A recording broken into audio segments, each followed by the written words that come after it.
जोहार अड़ी दिन तायम सानतार समाज रᱮᱱᱟᱜ आर मिटांग वीडियो रे आपे जतो को सगुन धरावेन पे बया तेहें जहां सताम बो रोपड़ कना 2025 साल रे सानतार को अवस्था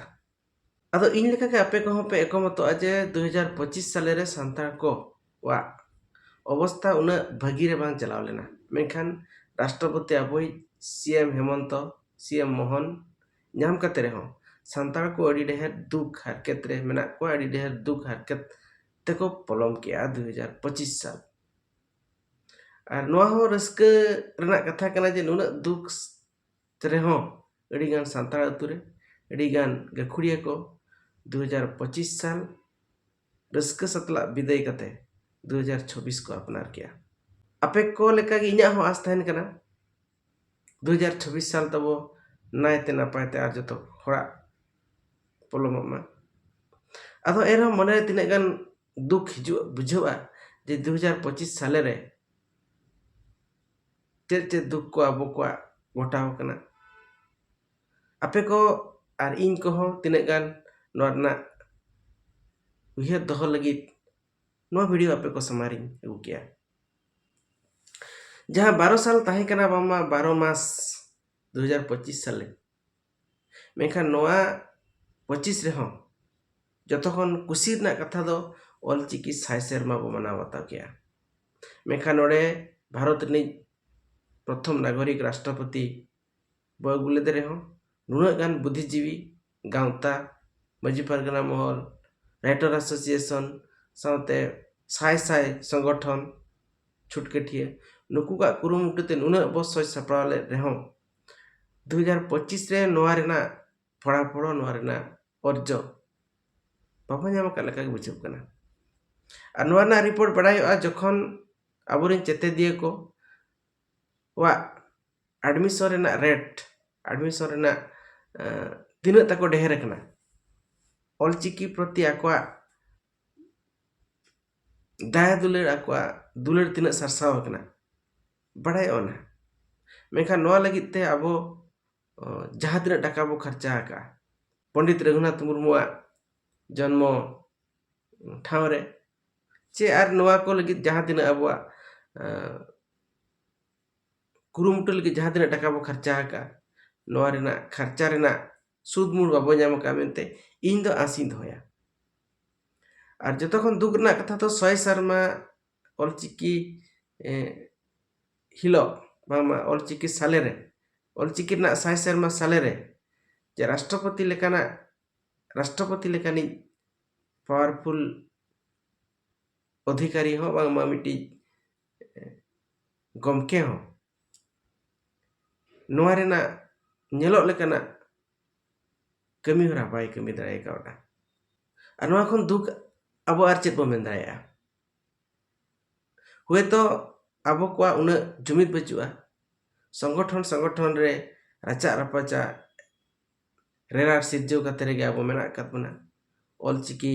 विरोध रे गणित मेना कत बना ऑलचिकी रेना फंडामेंटल बामा फंडा क्लियर के कोई बचुना हुए तो नोआ भाषा बामा नोआ ऑलचिकी आगाम दिन रे लहा आसे नोडे गे डुगिया नोकाना रेना हो नोआ रेना हो ढेर कुकली हिजु कना आपको मने रे इना टाइम जदि बो मेना झारखंड लेका के ओडिसा रे हम मजी को बामा परगना को जे नायके को भत्ता एमो रेना जहां वीडियो वायरल कना नोआ रेना हो सठिक तथ्य अब ठेन बचु लेकिन बुझवा तेगे जहां नायके को पूजक कना को मेनमा अतुरिन बंगा बुरु को देवा सबायत को खाली संता समुंद बंगा चे आदिवासी समुंद बंगा हिंदू धर्म रिन जहां तिना पूजक को मेना को बंगा बुरु हर को मेना को नुकु नोरना भत्ता को जामा मेनते ता प्रस्ताव चलाव कना नोआ आदिवासी परिषद बैठक जहां हुईना नोआ रे खाली निना समुंद बंगा आरगे एटा जाति को हो मेनमे कुणबी को कुंकल को कमार को हो एसटी रे मेसा लगे मिटा प्रस्ताव चलाव कना मेखा नोआ को इदी कते तो अब उन दुख बनु बुना और आबुरिन पूजक को सलाते हिंदू धर्म रिन जतो पूजक को भत्ता को नामा ᱟᱨ ᱟᱵᱚ ᱥᱟᱱᱛᱟᱲ ᱠᱚᱫᱚ ᱡᱟᱦᱟᱸᱭ ᱥᱟᱱᱛᱟᱲ ᱥᱚᱝᱜᱚᱴᱷᱚᱱ ᱠᱚ ᱢᱟᱹᱡᱷᱤ ᱯᱟᱨᱜᱟᱱᱟ ᱠᱚ ᱢᱮᱱᱟᱜ ᱠᱚᱣᱟ ᱱᱩᱠᱩ ᱠᱚᱫᱚ ᱠᱚ ᱢᱮᱱᱮᱫᱼᱟ ᱡᱮ ᱯᱩᱡᱟᱹᱜ ᱠᱚᱢᱟ ᱵᱟᱝᱢᱟ ᱵᱚᱸᱜᱟ ᱵᱩᱨᱩ ᱱᱟᱭᱠᱮ ᱠᱚᱢᱟ ᱵᱷᱚᱛᱟ ᱠᱚ ᱧᱟᱢ ᱠᱮᱜᱼᱟ, ᱢᱟᱹᱡᱷᱤ ᱯᱟᱨᱜᱟᱱᱟ ᱱᱟᱦᱟᱜ ᱠᱚ ᱧᱟᱢᱟ ᱱᱚᱣᱟ ᱨᱮᱱᱟᱜ ᱠᱩᱥᱤ ᱟᱠᱚ ᱠᱚ ᱢᱟᱱᱟᱣᱮᱫᱼᱟ 2025 ᱥᱟᱞ ᱨᱮ।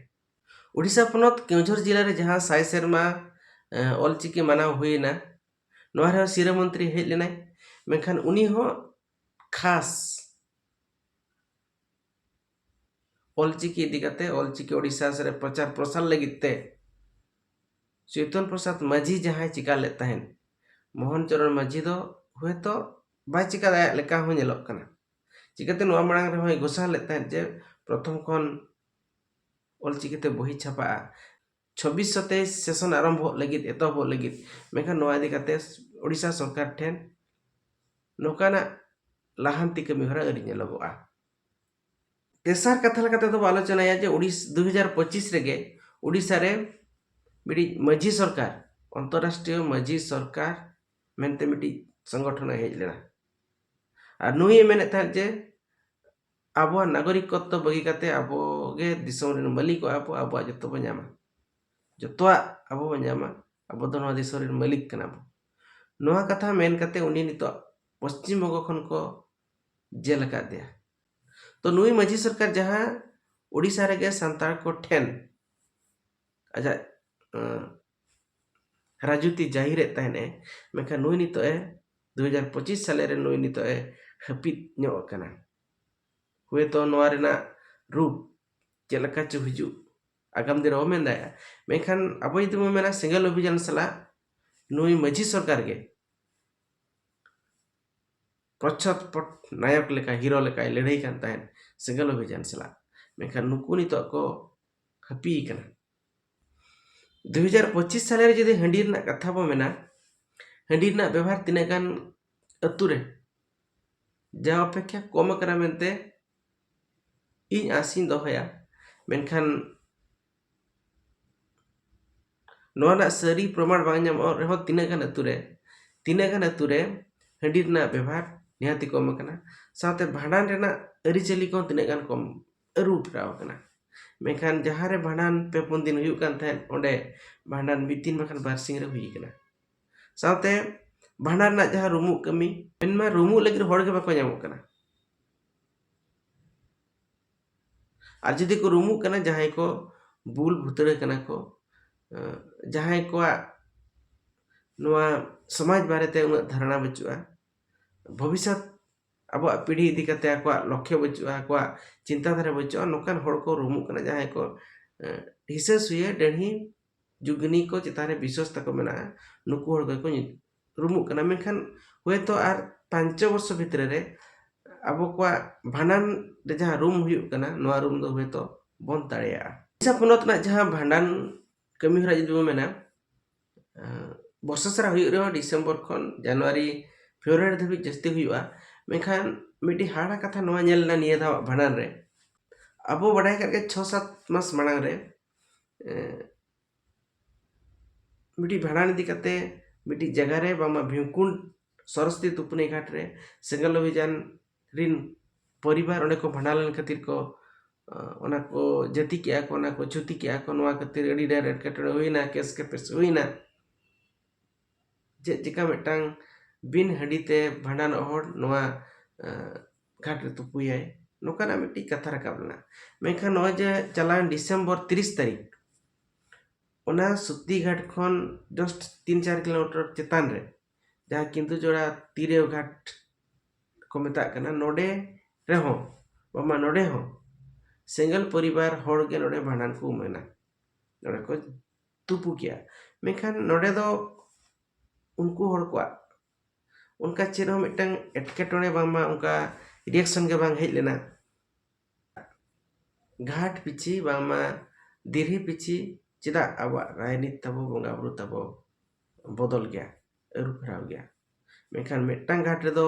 सिंगल परिवार को उमु खान दो ओंडे बांग खरापोआ और मेटांग घाट रे को उमु खान सिंगल परिवार ओंडे खरापो कना नोआ इदी कते मिटी कंट्रोवर्सी हिजुक कना अब संगठन को इदी कते जहां को अब तिने गान अरु फेराव कते समाज सुधर साने को नुकु को होड़ चेतान रे मिटी ᱢᱚᱱᱮ ᱫᱟᱲᱮ ᱛᱟᱠᱚ ᱠᱚ ᱨᱟᱹᱯᱩᱫ ᱨᱮᱱᱟᱜ ᱠᱟᱹᱢᱤ ᱦᱚᱨᱟ ᱛᱤᱱᱟᱹᱜ ᱜᱟᱱ ᱥᱚᱝᱜᱚᱴᱷᱚᱱ ᱠᱚ ᱵᱟᱝᱢᱟ ᱱᱩᱠᱩ ᱢᱟᱹᱡᱷᱤ ᱯᱟᱨᱜᱟᱱᱟ ᱥᱚᱝᱜᱚᱴᱷᱚᱱ ᱠᱚ ᱱᱚᱝᱠᱟᱱᱟᱜ ᱠᱟᱹᱢᱤ ᱦᱚᱨᱟ ᱧᱮᱞ ᱞᱮᱱᱟ 2025 ᱥᱟᱞᱮ ᱨᱮ। ᱟᱨ ᱱᱚᱣᱟ ᱦᱚᱸ ᱢᱮᱱ ᱛᱟᱨᱟ ᱜᱟᱱᱚᱜᱼᱟ ᱥᱩᱱᱫᱚᱨ ᱢᱳᱦᱚᱱ ᱦᱮᱢᱵᱨᱚᱢ ᱡᱟᱦᱟᱸᱭ ᱟᱥᱮᱠᱟ ᱨᱤᱱᱤᱡ ᱠᱟᱹᱢᱤᱭᱟᱹ ᱠᱤᱱ ᱛᱟᱦᱮᱸ ᱠᱟᱱᱟ, ᱱᱩᱠᱤᱱ ᱦᱚᱸ ᱥᱮᱫᱟᱭ ᱫᱚᱠᱤᱱ ᱢᱮᱛᱟᱜᱼᱟ ᱦᱟᱺᱰᱤ ᱫᱚ ᱟᱞᱮᱭᱟᱜ, ᱦᱟᱺᱰᱤ ᱵᱟᱝᱠᱷᱟᱱ ᱟᱞᱮ ᱵᱟᱞᱮ ᱛᱟᱦᱮᱸ ᱫᱟᱲᱮᱭᱟᱜᱼᱟ, ᱵᱚᱸᱜᱟ ᱵᱩᱨᱩ ko ᱵᱟᱞᱮ ᱯᱮᱨᱮᱡ ᱩᱢᱟᱹᱲ ᱫᱟᱲᱮᱭᱟᱠᱚᱣᱟ। ᱢᱮᱱᱠᱷᱟᱱ ᱟᱵᱚ ᱡᱚᱛᱚ ᱵᱟᱲᱟᱭ ᱟᱠᱟᱫ ᱜᱮ ᱡᱮ ᱫᱟᱜ ᱧᱩ ᱠᱷᱚᱱ ᱪᱮ ᱡᱟᱦᱟᱱᱟᱜ ᱠᱚᱨᱮ ᱠᱷᱚᱱ किडनी आजार दो जस्ती काते हंडी पुरे ᱧᱩᱛᱮ ᱧᱟᱢᱟ। मेनखान सुंदर मोहन अड़ी दिन दो मेल लेत हंडी पुरे तो आबुआग कना, मेनखान नितो बड़ाय के आय